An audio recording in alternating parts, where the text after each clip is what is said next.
Good evening. As you recall, on October 9th, Benjamin Mitchell was 22 years old and he was murdered. That was 51 days ago. On October 11th, 2 days later, 32-year-old Monica Hoffa was murdered. 8 days later, on October 19th, Anthony Nyboa murdered. 26 days later, on November 14th, just 2 weeks ago, 60-year-old Ronald Felton was murdered. We received over 5,000 tips in this case. I am pleased to announce that tonight we will be making an arrest in the Seminole Heights murders. Our detectives are currently working on the charging documents, and we will be charging 4 counts of first-degree murder for Hal Emmanuel Donaldson III, 24 years old. Now, unfortunately, I will not have the answers that you are going to want. This is an ongoing situation.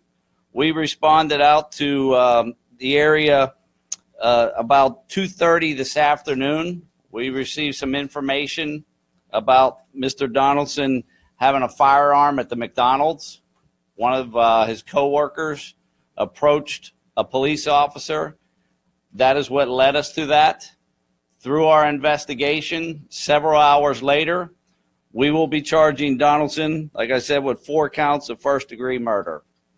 I would like to thank the Bureau of Alcohol, Tobacco, and Firearms, the FBI, Florida Department of Law Enforcement, the Hillsborough County Sheriff's Office, the Florida Highway Patrol, the St. Pete Police Department, Pasco County Sheriff's Office, the University of South Florida PD, and the U.S. Marshal's Office, and several other law enforcement agencies have been assisting us. But more importantly, I would like to thank the people of Seminole Heights who have just been phenomenal in their support of our police department. It has just been their patience and their support, and the way they have rallied behind the cops of Tampa has just been phenomenal. And the entire Bay Area, the way they have supported the men and women of the Tampa Police Department and the neighborhood of Seminole Heights has just been awesome to see.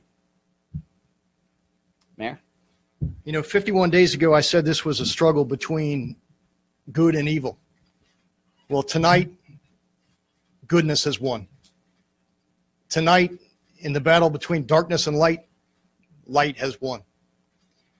It would not have happened without the amazing police work and the amazing partnership of the people that you see behind me, of the hundreds of men and women of the Tampa Police Department that have been on this case for 51 days.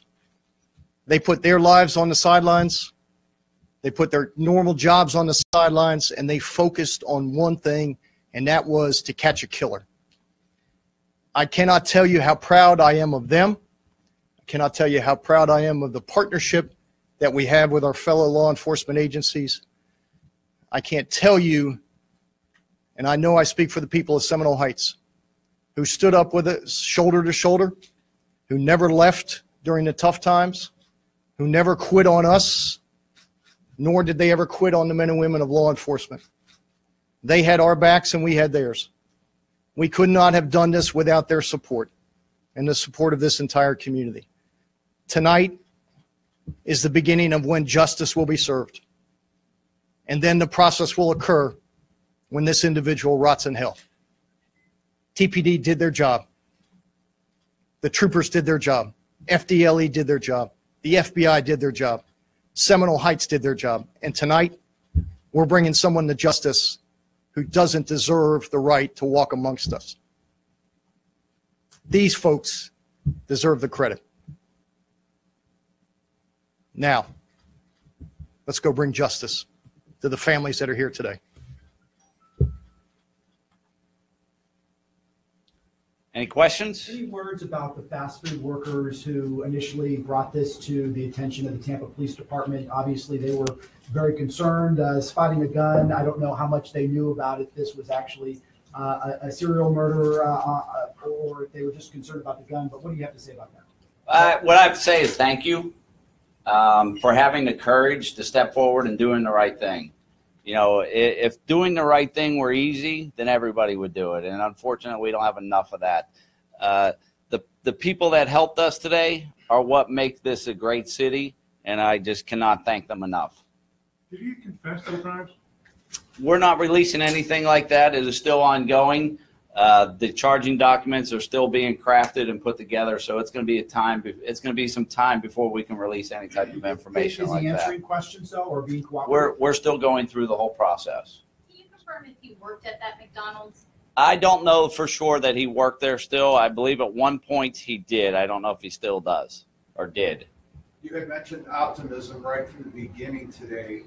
What gave you that optimism? I think when I found out there was a gun, and when we looked at his description, it gave us a little more than what we've ever really had. We've run down some guns before, run into some other things. It just felt right. I kind of had a feeling that we were going to get a break. You know, every day we would meet as a group, and we would say, what day is it? And today was day 51. And we discussed yesterday, I said, we're gonna get a break this week. I was trying to be optimistic. I have a tendency to be, my glass is half empty sometimes. And so I wanted to kind of pump everybody up. And for whatever reasons, we got a break. Somebody stepped up and did the right thing. And that's what we needed. We had said all along that no tip is too small. And somebody stepped forward and gave us what we needed. Was there a key piece of evidence that made this go from a questioning to actually charging? Well, there are several pieces that we are having to put together, and so it's going to be more than one thing. Did you give any indication as to why on the tip?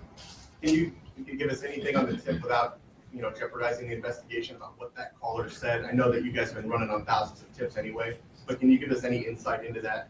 They actually approached an officer on foot and had a conversation. So it was that conversation.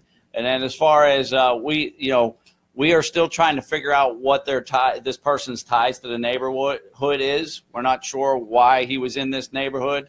We're not aware of what his ties are, and we don't know what his motive is. But there is a lot more to go. Unfortunately, we knew by coming out here tonight that we would probably create a lot more questions. But the real goal is to let the people of Seminole Heights be able to get a good night's sleep. It's been 51 days that they've been terrorized in their neighborhood. And it is about letting these families know that we're going to bring this person to justice and letting this neighborhood get some rest and hopefully try and put their lives back together. Were you able to talk to any of the families yet? Yes, I talked to Monica Hoffa's father on the phone through some text messages, but our detectives have reached out to all the family members. So. Thank you. We'll be following up in the morning. I know you'll have more questions. Thank you.